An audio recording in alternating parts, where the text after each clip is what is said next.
The galactic dominion was built on strength. Hundreds of species, all ranked by their combat prowess, formed the hierarchy of power that dictated the universe. The Varkari, reptilian warlords, sat at the pinnacle, their martial dominance unquestioned. The Huldrak, massive insectoid berserkers, had terrorized entire star systems into submission. Even the elusive Drakari shadowborn assassins had carved a reputation in the art of war. And then there were humans, barely considered worth acknowledging. When humanity first made contact with the wider galaxy, they were dismissed outright. No claws, no fangs, no exoskeletons, no built-in weaponry.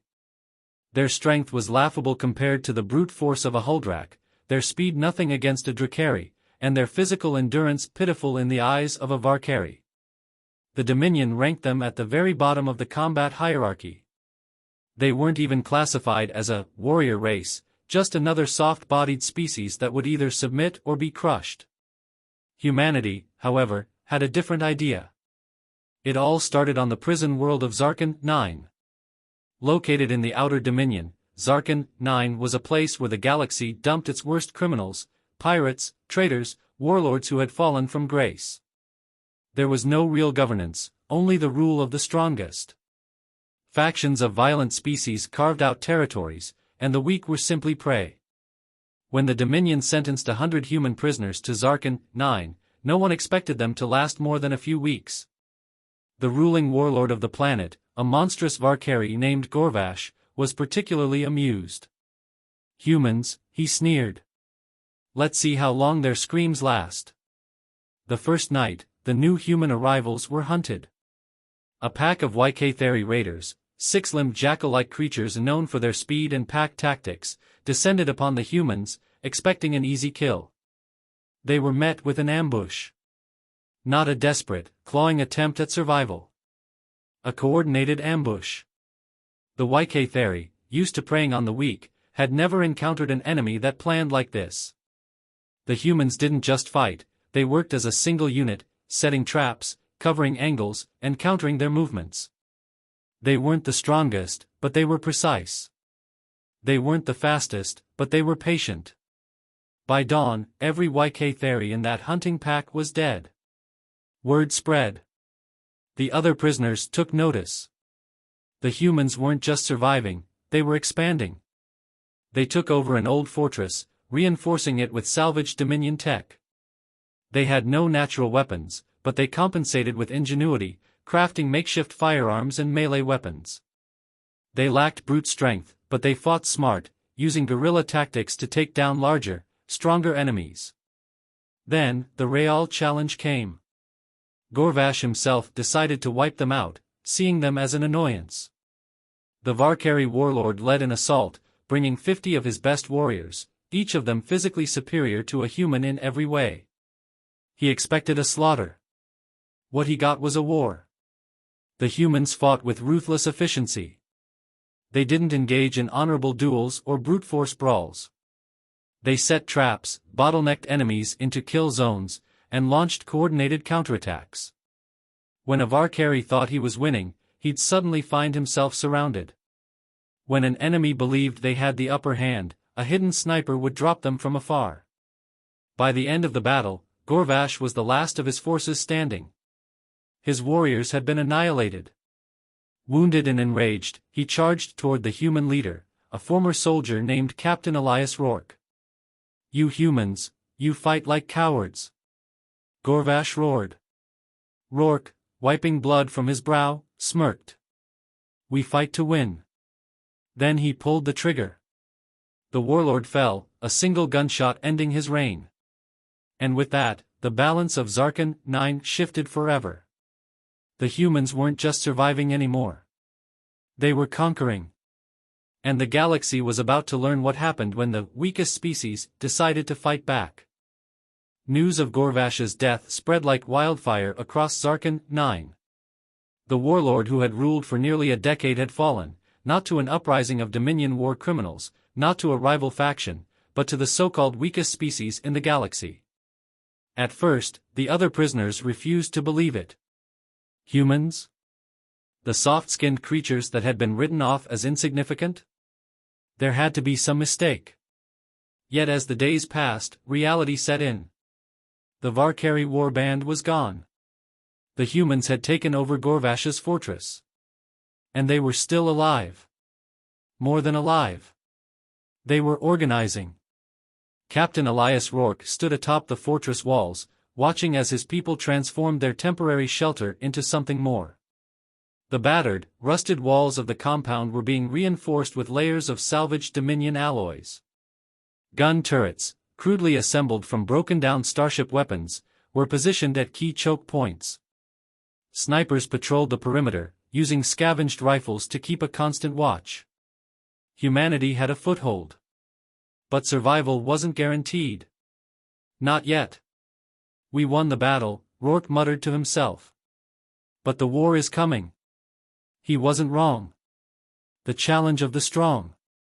With Gorvash dead, power-hungry factions on Zarkon 9 saw an opportunity. The humans had taken control of the fortress, but they were still few in number. Their claim to leadership was seen as nothing more than an open challenge to the rest of the planet. And in a lawless hellhole like Zarkon 9, challenges never went unanswered. 3 factions rose to test the humans. The Huldrak berserkers, hulking insectoids, each one standing nearly 10 feet tall, with armored carapaces that made them walking tanks. They believed in strength above all else, and they sought to crush the humans to prove their dominance. The Drakari assassins, a species of shadow walkers, capable of blending into the darkness, striking without warning. They saw the humans as a growing threat, and threats had to be eliminated before they spread. The Varkari warlords, though Gorvash was dead, his kin still lived. His younger brother, Vakrin, swore vengeance and rallied the remnants of their species on Zarkon 9 for an all-out assault. 3 enemies. 3 different styles of warfare. And the humans had to beat them all. The siege begins. The attack came at night. The Huldrak struck first, marching toward the fortress in a relentless charge. Their thick exoskeletons absorbed small arms fire, and their monstrous strength allowed them to tear through metal barriers as if they were paper. Against any other species, they would have been unstoppable. But the humans had prepared. Wait for the signal, Rourke ordered as the massive creatures stormed forward. The moment the Huldrak reached the outer gates, a dozen explosive charges, carefully placed and rigged to go off simultaneously, detonated beneath them. The ground erupted, sending shockwaves through their ranks, shattering armor plates, and throwing bodies into the air. The survivors charged forward, roaring in fury, only to be met with sniper fire. The humans didn't waste ammunition on their armored chests. Instead, they aimed for weak points, exposed joints, gaps in their plating, the softer flesh beneath their mandibles. Within minutes, the Huldrak attack crumbled. But that was only the beginning. The shadows strike. As the last of the Huldrak fell, the fortress lights suddenly flickered. Then, darkness. The Drakari had cut the power. These assassins didn't fight with brute force. They thrived in the absence of light, using their natural ability to blend into the shadows, turning the battlefield into their hunting ground. For a moment, the fortress was silent. Then, screams. Human sentries vanished, dragged into the darkness. Blood pooled in the corridors. The Drakari moved unseen, striking with terrifying precision. But the humans had a countermeasure. Activate the flares. Rourke shouted. All across the fortress, emergency flares ignited, burning bright, flooding the compound with light. The Drakari shrieked, their camouflage failing. In the open, they were vulnerable. And the humans did not hesitate. Automatic turrets, motion-sensitive and pre-programmed, locked onto the now visible assassins, unleashing a hail of bullets. Soldiers fired with ruthless efficiency, cutting them down before they could vanish again.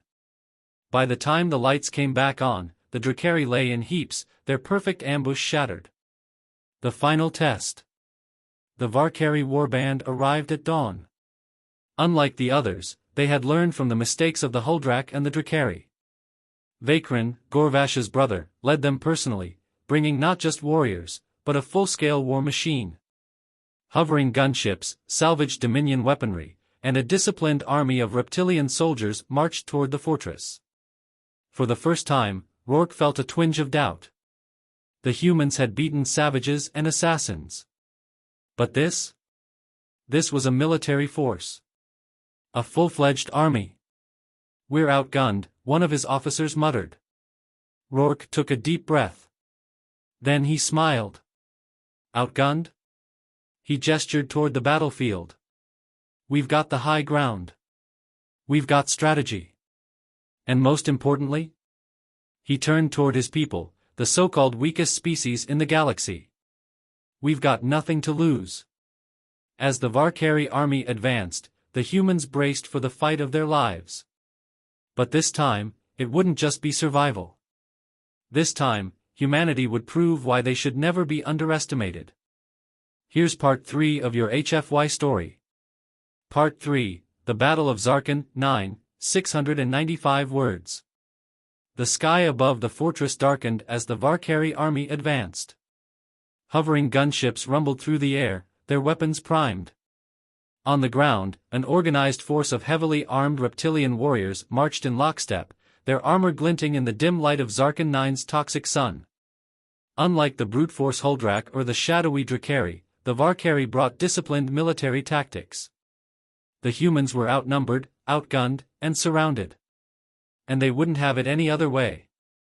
Captain Elias Rourke stood at the fortress wall, watching the advancing army through binoculars.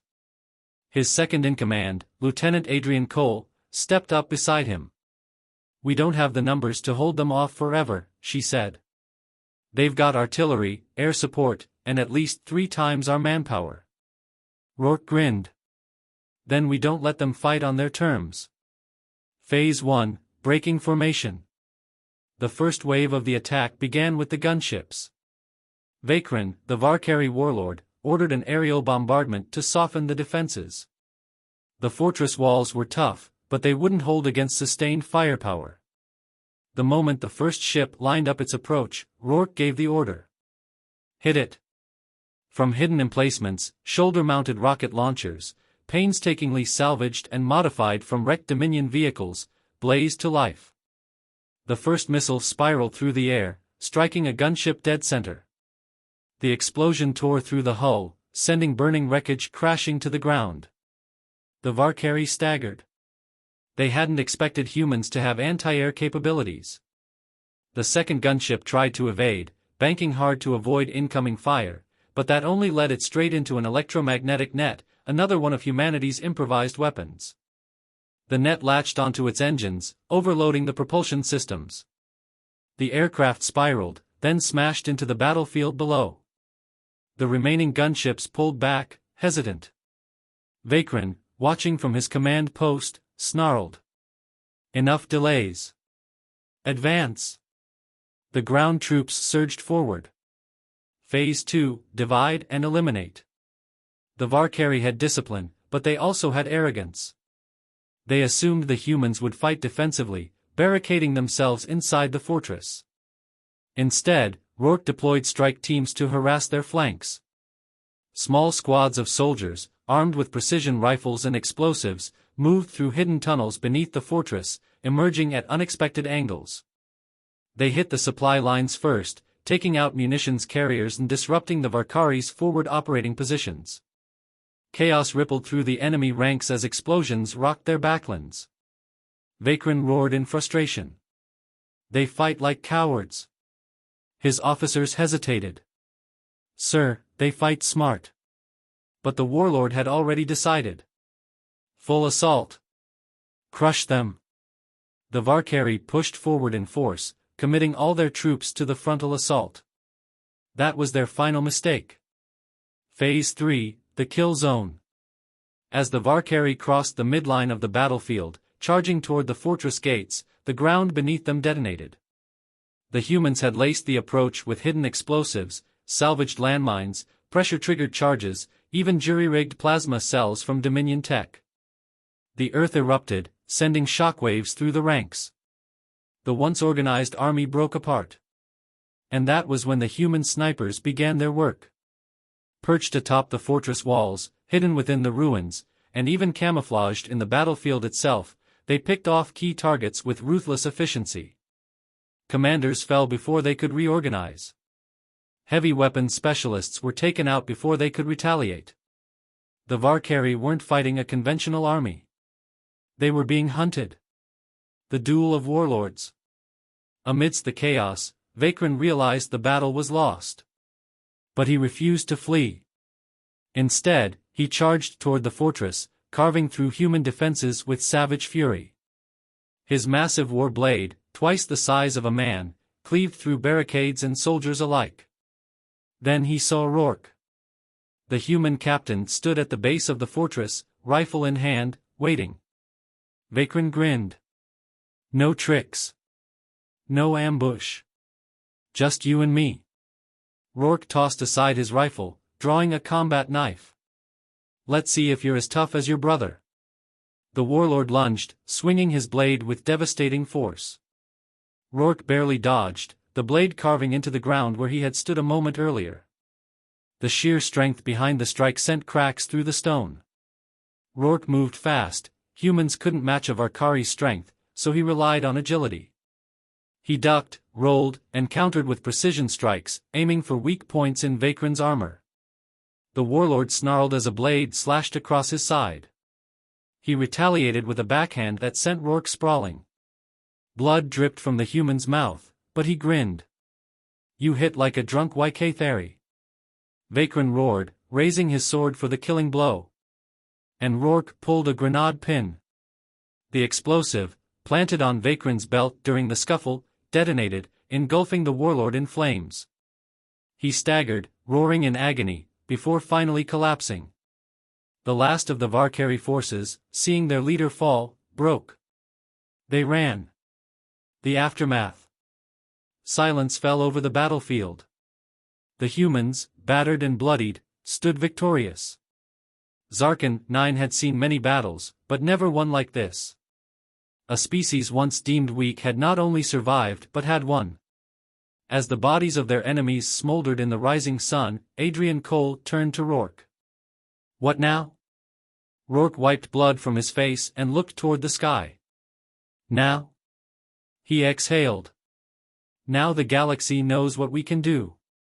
And the universe would never underestimate humanity again. The Battle of Zarkin 9 had been a message. The so-called weakest species in the galaxy had taken down the ruling warlord, crushed an organized military force, and seized control of the most lawless prison world in Dominion space. For the first time, the wider galaxy took notice. Some reacted with disbelief. Others with fear. And some saw an opportunity. The outsiders arrive. It started with the outcasts, species that had long been hunted, enslaved, or exiled by the Dominion's warrior races.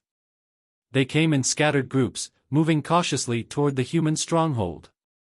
The first to arrive were the Valkyrie, thin, bird-like beings who had been used as expendable labor for centuries. They had no weapons, no real combat experience, but they had knowledge.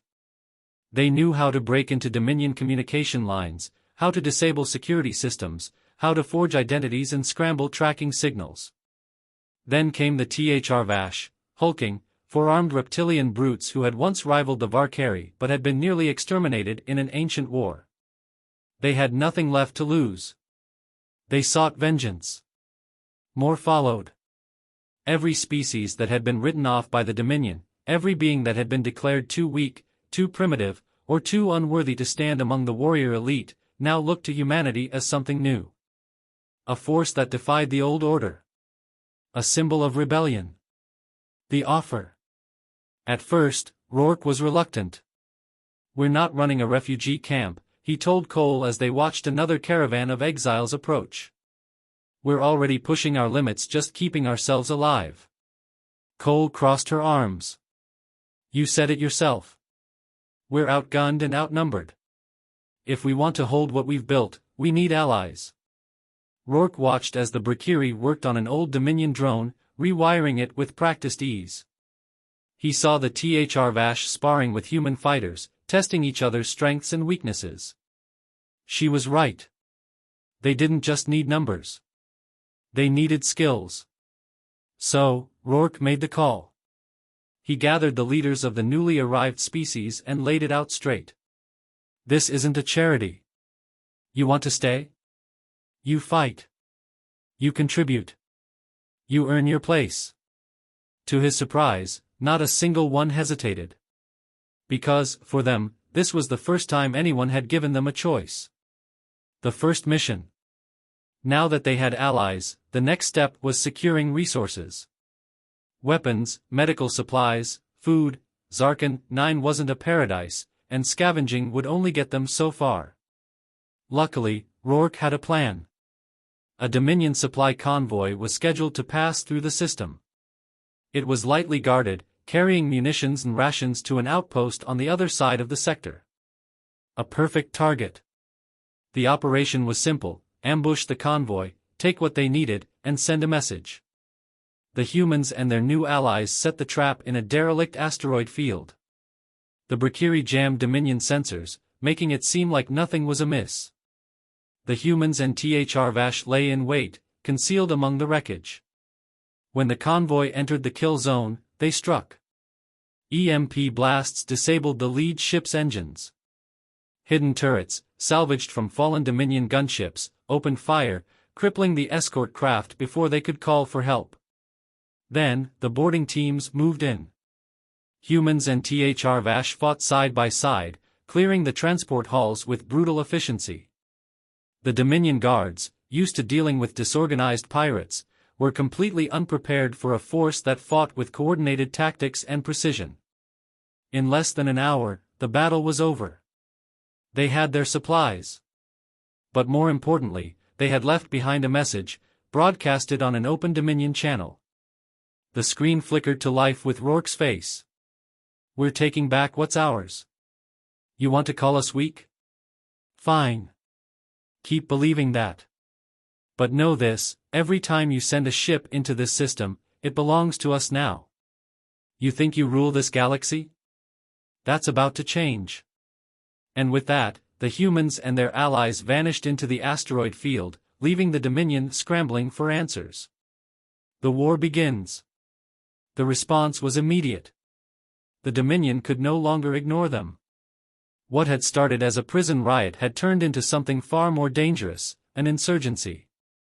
Dominion High Command declared the humans and their growing faction an existential threat. They sent bounty hunters, assassination squads, entire legions of soldiers to wipe them out. But every time, the humans adapted. Every loss made them stronger. Every setback became a lesson. And with each victory, their legend grew. They were no longer just prisoners. No longer just survivors. They were something more. A force the Dominion had never encountered before. A species that refused to stay in the place it had been assigned. They were the Human Legion.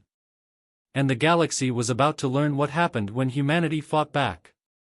The Dominion had underestimated humanity for the last time. After the ambush in the asteroid field, Dominion High Command no longer viewed the humans as a minor nuisance. They classified the Human Legion as a Class 5 insurgent threat, a designation usually reserved for planetary-scale rebellions. The Dominion's response was swift. A blockade was formed around Zarkon 9, cutting off any chance of supply runs. Elite bounty hunters were deployed to hunt down Rourke and his officers. And, most dangerously, the Dominion's own special forces, bioengineered super-soldiers known as the Karkal Vanguard, were mobilized to eliminate the human threat once and for all. The siege begins. They're coming. Lieutenant Adrian Cole's voice was calm but urgent as she entered the war room. A holographic map displayed a fleet of Dominion ships tightening their grip around the system. Rourke studied the display, jaw tightening. "They're trying to starve us out. We don't have enough rations to last a month," one of the Brakiri strategists noted. "And our munitions won't hold if they send a ground force." The Thrvash commander, Keldrak, growled. "We should attack first. Show them we will not die caged like animals." Rourke ran a hand through his unkempt hair, thinking. Then he grinned. "They think we're trapped," he said. let's remind them who they're dealing with. Phase 1, the Ghost Fleet.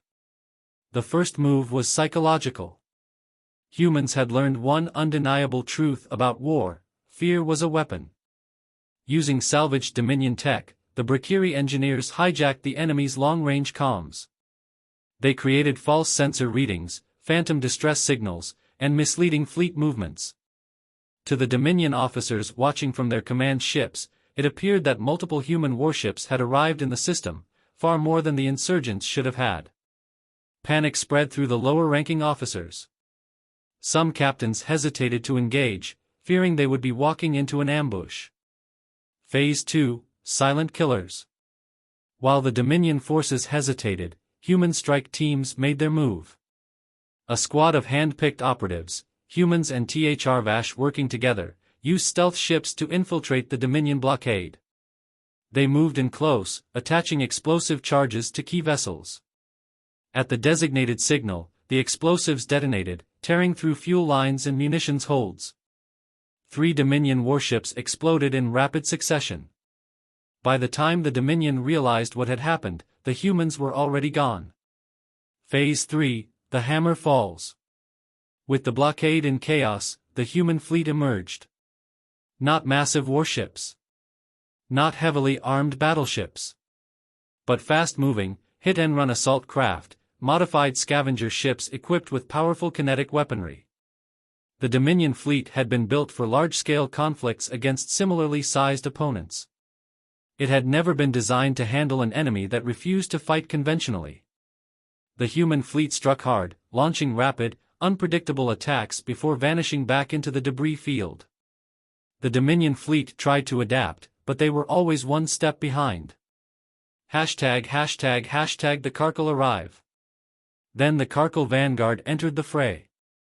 The bioengineered warriors, 8 feet tall, clad in advanced combat armor, and carrying weapons that could tear through reinforced plating, were unleashed on Zarkon 9's surface. They didn't bother with tactics. They simply landed, marched through the fortress walls, and started killing. Human defenses crumbled as the Karkal tore through entire squads. No one had ever survived a direct battle against them. Until now. Rourke versus the Karkal. Rourke had faced plenty of monsters before. But this was different.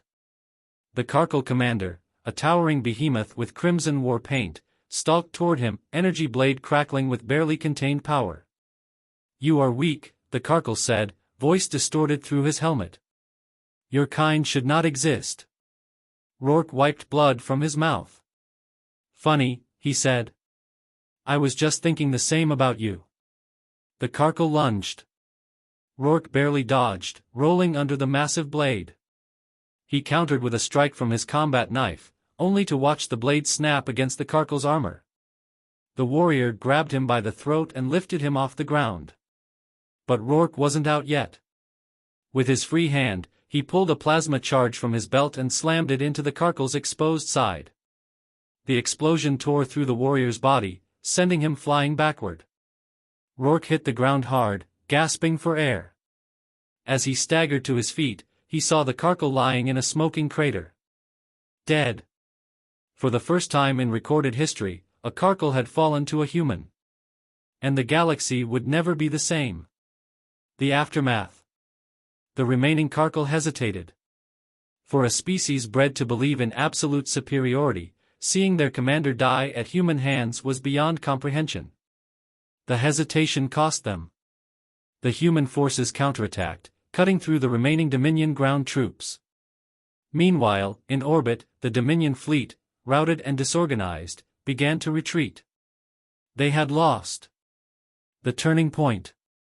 As the last Dominion ships jumped away, Rourke stood atop the ruined fortress, staring at the battlefield below. Humanity had done the impossible. They had broken a Dominion siege. They had defeated the Karkal.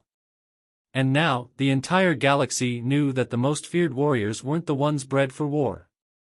They were the ones who had been told they couldn't fight. And who fought anyway. The battle for Zarkon 9 had changed everything. For the first time in Dominion history, an insurgent force had shattered a blockade, routed an elite invasion force, and slain a Carkle commander. The news spread like wildfire. To the Dominion's ruling elite, it was an unacceptable humiliation. To their soldiers, it was a warning. But to the enslaved, the exiled, and the downtrodden across the galaxy, it was something far more dangerous. It was hope. The spark of rebellion. The first uprisings happened within days. On the mining colonies of Draxus Prime, human laborers, long treated as disposable by their Dominion overlords, turned their tools into weapons. Dominion enforcers, used to unquestioning obedience, were overwhelmed as workers rose up in uncoordinated but relentless assaults.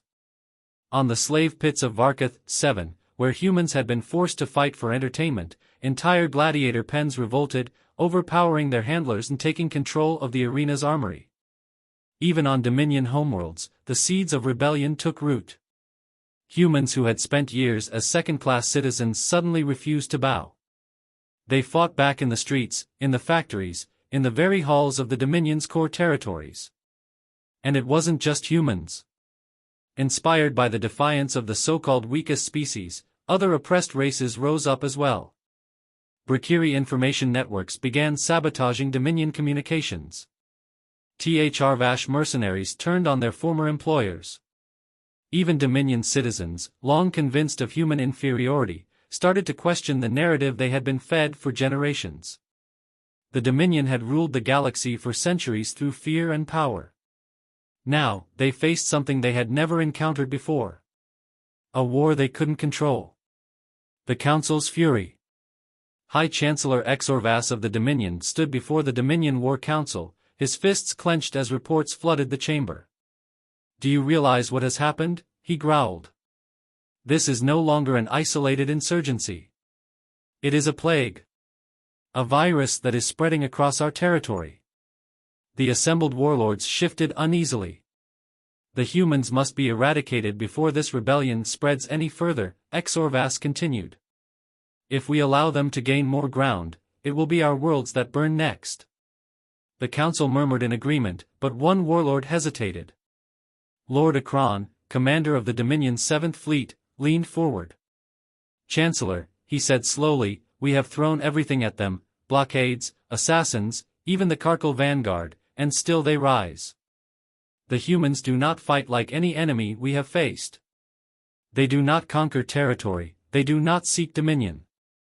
They seek only revenge." Exorvas glared. "Then we burn every world they set foot on." Akron exhaled sharply. "And when that fails? When more join them? What then?" The room fell silent. Because despite all their technology, their military might, their absolute control over the galaxy for generations, they were afraid. Rourke's next move. Back on Zarkin 9, Rourke stood in what had once been the Dominion's Central Command bunker, now repurposed into the Human Legion's war headquarters. The galaxy was changing faster than he had anticipated. New factions were reaching out every day, former Dominion slaves, defecting soldiers, entire colonies looking to break free. But there was one problem. They weren't an army. They were fighters, survivors, revolutionaries. But an uprising, no matter how fierce, couldn't win against an empire unless it had structure. "We need a fleet," Rourke muttered, staring at a stolen Dominion star map. "We need something that can challenge them in open space." Cole nodded. "The Dominion's main shipyards are in the Calvari sector. If we hit them hard enough, steal their ships instead of just scavenging wrecks, we might have a chance." "Calvaris is a fortress," Keldrak rumbled. "Even for us, an assault would be madness." "Then we make it look like madness," Rourke said. A slow grin spread across his face. "We hit them where they don't expect it. Make them think we're coming from one angle, then strike from another." He turned to his gathered officers. "This isn't just about us anymore. The entire galaxy is watching. If we take Calvaris, if we steal their fleet and turn it against them," he paused, letting the weight of the moment sink in. "This war changes forever." The room was silent. Then, one by one, they nodded. The next step of humanity's war had begun. The Dominion's desperation. As the human legion prepared for its boldest move yet, Dominion High Command was running out of options. And so, they did something unthinkable. They called upon the ancient pact. In the deepest reaches of the galaxy, beyond Dominion space, there existed a force older and deadlier than anything humanity had yet faced. A force that had once ruled before the Dominion. A force that had been banished to the shadows. As Dominion warships left to make contact, a single message was sent across the stars. The humans must die. No matter the cost, asterisk asterisk. The stakes had never been higher. Humanity, once considered weak, had grown into the most feared insurgent force the galaxy had ever known. Their strikes were relentless, their tactics unpredictable, and their resilience unmatched. But now, for the first time, they were facing an enemy that could not be fought with conventional warfare. The Dominion had called upon the ancient pact, a dark alliance with a forgotten race, the Vorath. The Vorath were legends, their very name whispered in fear across the galaxy. Thought to be extinct, they were now a terrifying reality once more. And the Dominion had invited them to the table. The Vorath. Rourke had never heard of the Vorath, but he'd heard the rumors. Tales of a species so advanced, so deadly, that they had once enslaved entire civilizations before being driven into exile. Ancient warriors, genetically engineered beings capable of warping the fabric of reality itself. When the first Vorath ship appeared in the sky above Zarkon 9, it was like a black hole descending. The entire fleet trembled under its gravity, and the human forces stared up in awe and terror as the monstrous vessel dropped into the atmosphere. Its commander, a towering being cloaked in energy that seemed to shimmer with darkness, stepped down onto the barren ground. His voice was like a thunderclap. "You defied the Dominion. Now you face us." Rourke's heart pounded as he faced the impossible. The choice. The Vorath were not negotiators. They were predators. And they were here to destroy everything humanity had built. The Dominion had promised them power beyond measure in exchange for their aid in wiping out the human uprising. But the Vorath had no interest in the Dominion's schemes. They were here for one thing only, the eradication of the humans who had dared to challenge the status quo. Rourke stood before the Vorath leader, his mind racing for a way out. "We're not afraid of you," he said, his voice steady despite the chaos in his chest. "The Dominion never understood us. And neither do you." The Vorath commander tilted his head, as though amused by the defiance. "Your arrogance will be your undoing," he said, raising his hand. The air itself seemed to warp around him as he summoned an energy blast that tore through the earth, creating a massive crater. Humanity's allies, the Thrvash, braced themselves. They had fought together, bled together, and now it was time to stand together once again. But Rourke was ready for this fight. He wasn't just fighting for survival anymore, he was fighting for the future. The human counterattack. "Now!" Rourke shouted. The human forces, with their Thrvash allies, sprang into action. They had one advantage the Vorath didn't: adaptability.